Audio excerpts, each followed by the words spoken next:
এবার প্রশ্ন করতেছে, হুজুর আচ্ছা বলেন তো, এদেশে এমন কিছু বক্তা যারা একটু জজবাতি গরম বয়ান দেয়, মানুষকে ইয়া করে, এদের কয়েকজনের নাম বলেন, আমাদের দরকার।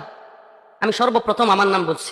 হুজুর আমরা তো আমরা ধরছি আছে, অন্যদের নাম বলেন। এরপরে আমি একজন পীর সাহেবের নাম লিখছি, সত্যি কথা বলি।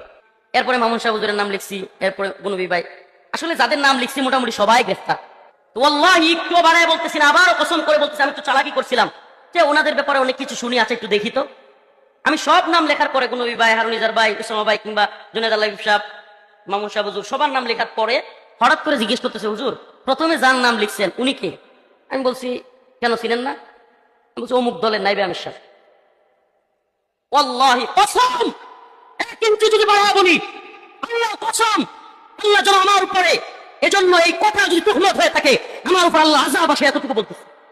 সাথে সাথে লাল কলম দিয়ে কেটে দিছে, সাথে সাথে লাল কলম দিয়ে কেটে দিছে।